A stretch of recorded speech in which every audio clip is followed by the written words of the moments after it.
बुलेटिनची सुरुवात करू ते एका महत्त्वाच्या बातमीनं।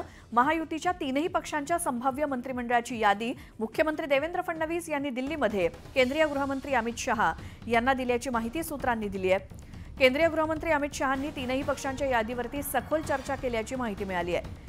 केंद्रीय गृहमंत्री अमित शहांच्या सूचनेनुसार राज्य मंत्रिमंडळ विस्तारामध्ये मोठे बदल होण्याची शक्यता आहे। अनेक माजी मंत्र्यांचा पत्ता कट होणार असून महायुतीच्या नव्या चेहऱ्यांना मोठी संधी मिळणार असल्याची माहिती मिळाली आहे। शहा यांनी राज्य मंत्रिमंडळामध्ये स्वच्छ चारित्र्य असणारे आणि भ्रष्टाचाराचे आरोप नसणाऱ्या माजी मंत्र्यांनाच पुन्हा मंत्रिमंडळात स्थान देण्याच्या स्पष्ट सूचना देण्यात आल्याची माहिती मिळाली आहे।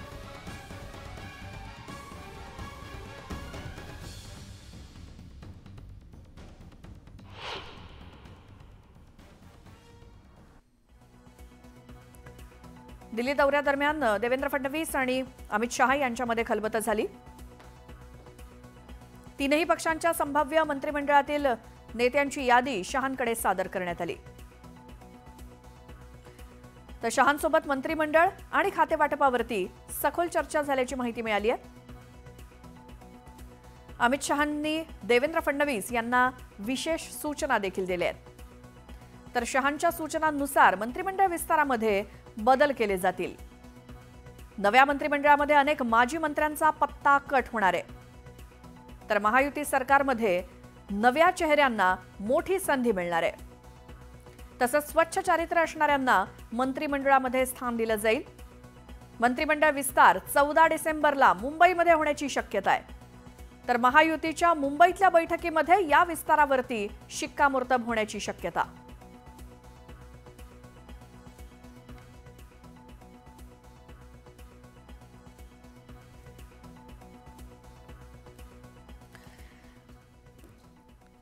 तर मंत्रिमंडळ विस्तारासंदर्भातली ही महत्त्वाची बातमी आपण बघितली आणि यामध्ये 14 डिसेंबरला मुंबईमध्ये विस्तार होण्याची शक्यता आहे।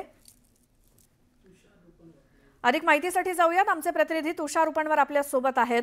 तुषार, मंत्रिमंडळ विस्तारासंदर्भात काय माहिती? श्वेता, मंत्रिमंडळ विस्तारासंदर्भामध्ये आता दिल्लीमध्ये वेगवान घडामोडी घडताना पाहायला मिळतात। 14 तारखेला जो मंत्रिमंडळ विस्तार महायुतीचा पाहायला मिळेल, या देवेंद्र फडणवीसांच्या मंत्रिमंडळ विस्तारामध्ये आपल्याला जम्बो कॅबिनेट मंत्रिमंडळ असताना पाहायला मिळणार आहे। यामध्ये आपल्याला 6 आमदारांमागे एक मंत्री असू शकतो। याचाच अर्थ असा की 20 ते 22 खाती ही भाजपाच्या वाट्याला येऊ शकतात। म्हणजे 20 ते 22 मंत्री हे भाजपाचे होऊ शकतात, शिवसेनेचे 12 मंत्री होऊ शकतात आणि राष्ट्रवादी अजित पवार गटाचे 10 होऊ शकतात। कारण की अजितदादांचा जो प्रयत्न होता की माझी जी 9 मंत्री आहेत ते 9 मंत्री पुन्हा एकदा रिटर्न झाले पाहिजे, किंबहुना एक खातेदार जास्त भेटला तरीही चालेल। कारण की अजित पवार गटाकडून या ठिकाणी 41 आमदार आलेले आहेत। त्यामुळे जर संख्या कमी झाली तर या ठिकाणी पक्षामध्ये वेगळा नाराजीचा सूर जाऊ शकतो। त्यामुळे अजित पवार गटाकडून ती ताकद लावली जात होती। भाजपाकडून मात्र या ठिकाणी आपल्याला पाहायला मिळतंय की भाजपाचे 20 ते 22 मंत्री असू शकतात। कारण की 2.5 वर्षाच्या कालखंडामध्ये तिन्ही पक्षांना समान न्याय दिल्या कारणामुळे तिन्ही पक्षांचे 9 आपल्याला या ठिकाणी मंत्री पाहायला मिळत होते। मात्र आता भाजपाचे 132 पेक्षा जास्त आमदार आहेत।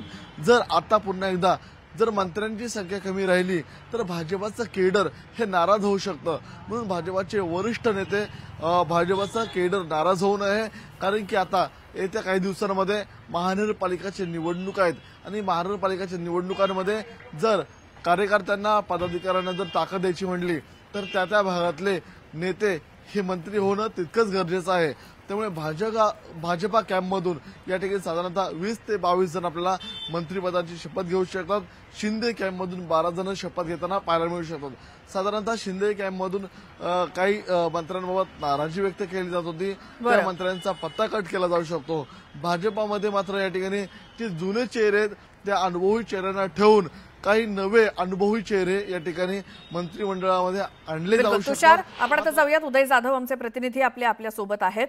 उदय, 14 तारखेला मंत्रिमंडळ विस्तार मुंबईमध्ये होणार आहे। शिवसेनेचे कोणकोणते चेहरे समोर येत आहेत? शिवसेनेकडे खूप मोठे उलटफेर जी आहे ती करण्यात आलेली असल्याची माहिती मिळते आहे। उपमुख्यमंत्री एकनाथ शिंदे यांनी जी माहिती जी यादी जी आहे मुख्यमंत्री देवेंद्र फडणवीस यांच्याकडे दिलेली आहे. त्या यादीमध्ये जवळपास 50% मंत्र्यांच्या नावावरती कात्री जी आहे ती लावण्यात आल्याची माहिती मिळते आहे. नवीन चेहऱ्यांना मोठ्या प्रमाणात संधी जी आहे ती एकनाथ शिंदे यांनी दिली असल्याची माहिती मिळते आहे. आणि सर्वात महत्त्वाचं म्हणजे जसं केंद्रीय गृहमंत्री अमित शहा यांनी एक मार्गदर्शक सूचना जी आहेत ती सर्व माहितीच्या नेत्यांना दिलेली आहे. ती म्हणजे की स्वच्छ चारित्र्याचे मंत्री असणं अत्यंत गरजेचं आहे आणि त्याचबरोबर ज्यांच्यावरती भ्रष्टाचाराचे आरोप नाहीत असे मंत्री जे आहेत ते असणे अत्यंत गरजेचे आहेत. आणि अशाच मंत्र्यांना पुन्हा एकदा मंत्रिपदामध्ये संधी देण्यात येईल आणि त्याचबरोबर जे नवीन चेहरे आहेत त्यांना अधिक संधी जी आहे ती देण्यात येईल असं सांगण्यात येत आहे. आणि त्यानुसार आता पाहावं लागणार आहे की कोणाला संधी मिळते आहे. जी माहिती मिळते त्यानुसार जवळपास 50% मंत्र्यांच्या नावावरती कात्री जी आहे ती लावण्यात आलेली आहे. नवीन चेहऱ्यांना जी आहे संधी मोठ्या प्रमाणात देण्यात येणार असल्याची माहिती मिळते.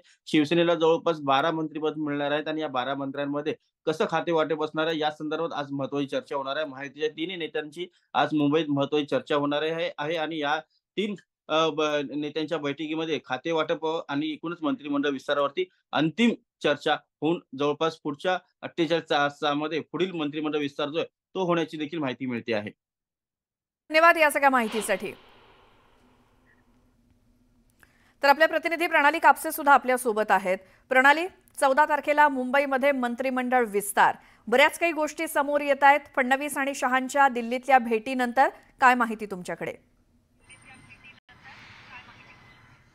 आधीपासूनच जसं राष्ट्रवादीच्या बाबतीत सांगितलेलं जात होतं की राष्ट्रवादीतले बहुतेक नावं आणि त्याचबरोबर बहुतेक पदं जी आहे ती यावेळेला रिपीट होताना आपल्याला बघायला मिळतील. राष्ट्रवादी ही महायुतीमध्ये सगळ्यात शेवटी सामील झालेला पक्ष होते आणि त्यामुळं राष्ट्रवादीच्या जे मंत्री आहेत त्यांना केवळ 1 वर्षाचा कालावधी मिळाला होता त्यांच्या कामाची आणि त्यांच्या विभागामध्ये चुणूक दाखवण्याची. आणि त्यामुळं अजित पवारांनी या जर निवडणुकीमध्ये मिळालेलं यश लक्षात घेतलं तर जे साथीदार राष्ट्रवादीमधून त्यांच्याबरोबर आले होते त्या साथीदारांवर पुन्हा एकदा विश्वास दाखवण्याचं ठरवलेलं आहे. 1-2 मंत्रिपदं, कारण आधी चर्चा होती की 9 मंत्रिपदं राष्ट्रवादीला मिळतील. आता जी सूत्रांची माहिती मिळते त्यानुसार राष्ट्रवादीला 10 मंत्रिपदं मिळणार आहे. कारण जसं मी म्हणाले की गेल्या वेळेला युतीमध्ये राष्ट्रवादी उशिरा सामील झालेले असल्यामुळे शिंदेंच्या शिवसेनेला अनेक मंत्रिपदांचं वाटप आधीच झालेलं होतं. भाजपकडे काही खाती जी आहे जादाची ती होती. आता मात्र जेव्हा तिसरा भिडू त्यांच्यामध्ये सहभागी झालेला होता आहे ती खाती काही खाती त्यांना देण्यात आलेली होती. त्यामुळे या वेळेला मात्र राष्ट्रवादीला काही खाती ही बदलून मिळू शकतात. परंतु माणसं मात्र पुन्हा तीच रिपीट होतील असं सांगितलं जात आहे. 10 मंत्रिपदं जी आहे ती यावेळेला राष्ट्रवादीच्या वाट्याला येणार आहे आणि वाढलेलं जे मंत्रिपद आहे ते मराठवाड्यामध्ये किंवा पश्चिम महाराष्ट्रामध्ये दिलं जाईल अशी खात्रीलायक सूत्रांची माहिती मिळते. त्यामुळे अजितदादांच्या गटामध्ये मंत्रिपदाला घेऊन फारशी गडबड गोंधळ जो आहे तो फारसा दिसून येत नाही. कारण जे मंत्री गेल्या वेळेला होते त्यांना पुन्हा एकदा संधी दिली जाणार असल्याची सूत्रांची खात्रीलायक माहिती आहे. प्रणाली, तुषार आणि उदय तिघांचेही धन्यवाद. आपण मंत्रिमंडळ विस्तारासंदर्भात तुम्ही जी माहिती दिलीत त्याबद्दल.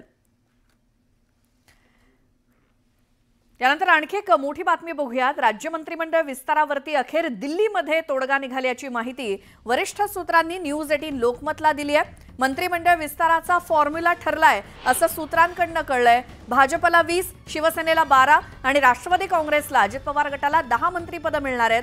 शहा आणि फडणवीसांची जी बैठक दिल्लीमध्ये झाली त्या बैठकीमध्ये फॉर्म्युला निश्चित झाला असल्याची शक्यता आहे.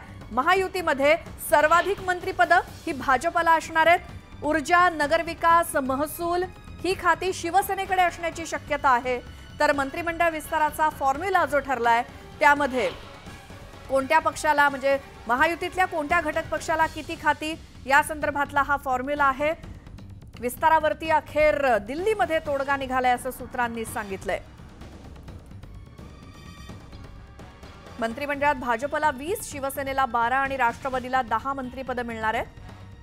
महायुतीत भाजपला सर्वाधिक मंत्रिपदं असतील. ऊर्जा, नगरविकास आणि महसूल ही खाती शिवसेनेकडे असतील अशी वरिष्ठ सूत्रांकडून माहिती मिळाली आहे.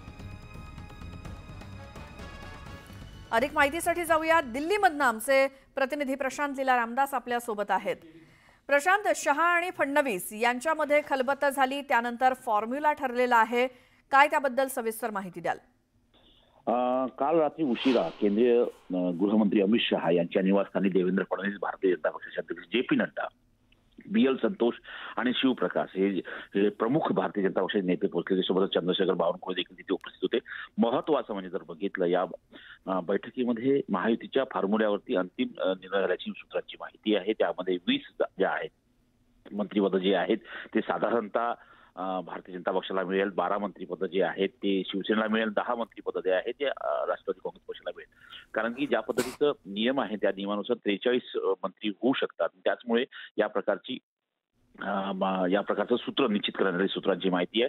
पहिल्या टप्प्यामध्ये भारतीय जनता पक्ष साधारणतः काही पदं रिक्त ठेवण्याची शक्यता होती. त्याच धर्तीवरती महायुती देखील ती करणार आहे. कारण की ज्या पद्धतीचा गदारोळ होण्याची शक्यता आहे त्यामुळे कार्यकर्त्यांचं मन राखण्याकरता या प्रकारचा निर्णय होण्याची शक्यता आहे. आजही काही बैठकी होण्याची शक्यता आहे. अजित पवारही दिल्लीत आहेत. देवेंद्र फडणवीस देखील दिल्लीत आहे. होऊ शकतं अजून काही महत्त्वाच्या बैठकी होतील. पण महत्वाचे हे आहे की महायुतीच्या फॉर्म्युल्यावरती अंतिम निर्णय केंद्रीय गृहमंत्री अमित शहा यांच्या निवासस्थानी झालेला आहे. धन्यवाद प्रशांत या माहितीसाठी. आणखी एक मोठी बातमी बघूयात. राज्य मंत्रिमंडळ विस्तारामध्ये शिवसेनेच्या यादीमध्ये मोठे बदल केले जाण्याची शक्यता आहे. मंत्रिमंडळ विस्तार जेव्हा होईल तेव्हा शिवसेनेला मिळणाऱ्या मंत्रिपदाबाबत आणि किंवा मंत्र्यांबाबत काही बदल होणार आहेत. प्रगती पुस्तकामध्ये काही मंत्री हे नापास झालेत. स्वच्छ चारित्र्याच्या मंत्र्यांना पुन्हा एकदा संधी दिली जाणार आहे. शिवसेनेचे संभाव्य मंत्री आणि त्यांची यादी ही न्यूज 18 लोकमतला मिळालेली आहे. काही आमदारांचा पत्ता कट होणार आहे. काही मंत्र्यांचा विद्यमान मंत्रिमंडळाच्या या विस्तारामध्ये जे काही आधीचे मंत्री होते त्या अनेकांचे पत्ते कट होणार असल्याचं कळतंय. मात्र ज्यांना संधी मिळणार आहे त्यांची संभाव्य यादी ही न्यूज 18 लोकमतकडे उदय सामंत, शंभूराज देसाई, गुलाबराव पाटील आणि दादा भुसे यांचा मंत्रिमंडळामध्ये समावेश असणार आहे. काही मंत्र्यांचा पत्ता कट होणार असल्याची माहिती मिळते. मात्र कोण असणार शिंदेंच्या शिवसेनेचे आमदार मंत्रिमंडळामध्ये त्याची आपण यादी बघतोय. भरत गोगावले यांचा मंत्रिमंडळामध्ये समावेश होण्याची शक्यता आहे. संजय शिरसाट, प्रताप सरनाईक आणि अर्जुन खोतकर यांचा मंत्रिमंडळात समावेश होण्याची शक्यता आहे शिवसेनेकडनं. भरत गोगावले यांना मंत्रिपदाची लॉटरी लागणार आहे. संजय शिरसाट, प्रताप सरनाईक, उदय सामंत, शंभूराज देसाई, गुलाबराव पाटील, दादा भुसे यांचा मंत्रिमंडळात समावेश असणार आहे. या संदर्भात अधिक बोलूयात. आमचे प्रतिनिधी उदय जाधव आपल्या सोबत आहेत. उदय, शिवसेनेच्या खास करून जी काही मंत्रिपद 12 येणार आहेत त्यांच्या वाट्याला त्यामध्ये कोणाकोणाचा समावेश असणार, कोणाचा पत्ता कट होऊ शकतो? जी संभाव्य यादी उपमुख्यमंत्री एकनाथ शिंदे यांनी मुख्यमंत्री देवेंद्र फडणवीस यांच्याकडे दिलेली आहे आणि मुख्यमंत्री देवेंद्र फडणवीस यांनी ही शिवसेनेची यादी केंद्रीय गृहमंत्री अमित शहा यांच्या समोर देखील ठेवलेली आहे. त्यानुसार जी वरिष्ठ सूत्रांनी माहिती दिलेली आहे त्यानुसार अनेक बदल जे आहेत शिवसेनेच्या यादीमध्ये आपल्याला पाहायला मिळतात. शिवसेनेला एकूण 12 मंत्रिपदे मिळतात आणि त्यापैकी जी महत्वाची नाव आहे त्यामध्ये जवळपास 50% माजी मंत्र्यांना कात्री जी आहे ती लावण्यात आल्याची माहिती मिळते आहे. स्वतः एकनाथ शिंदे हे उपमुख्यमंत्री आहेत सध्या. त्यांना अनेक महत्वाची खाती जी आहे ती मिळणार असल्याची माहिती मिळते. त्यानंतर उदय सामंत यांना पुन्हा एकदा मंत्रिपदाची शपथ जी आहे ती मिळणार असल्याची माहिती मिळते. शंभूराज देसाई यांचं देखील नाव आहे. त्याचबरोबर गुलाबराव पाटील यांचं देखील नाव आहे. दादा भुसे यांचं देखील नाव आहे. हे सर्व माजी मंत्री यांना पुन्हा एकदा संधी जी आहे ती देण्यात आलेली आहे. नवीन चेहऱ्यांमध्ये जर आपण पाहिलं तर भरत शेठ गोगावले यांचं नाव आहे. संजय शिरसाट यांचं नाव आहे. प्रताप सरनाईक यांचं नाव आहे. अर्जुन खोतकर यांचं नाव आहे.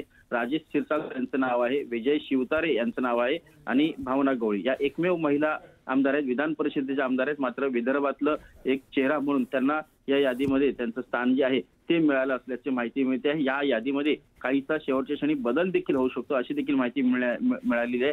मात्र ही यादी जी आहे जवळपास अंतिम यादी असल्याचं सांगण्यात येतं आणि ही यादी केंद्रीय गृहमंत्री अमित शहा यांच्याकडे देण्यात आलेली आहे आणि या संदर्भात आता पुढील 48 तासामध्ये मोठी घडामोड घडणार असल्याची देखील माहिती मिळते आहे. या संभाव्य जे मंत्री आहेत त्यांना त्यांचा कॉल जो आहे तो जाणार आहे पक्षामधून आणि त्यांना त्यांच्या शपथविधी सोहळ्यासाठी निमंत्रण जे आहे ते मुंबईमध्ये देण्यात येणार असल्याची माहिती मिळते. बिलकुल उदय, धन्यवाद या सगळ्या माहितीसाठी.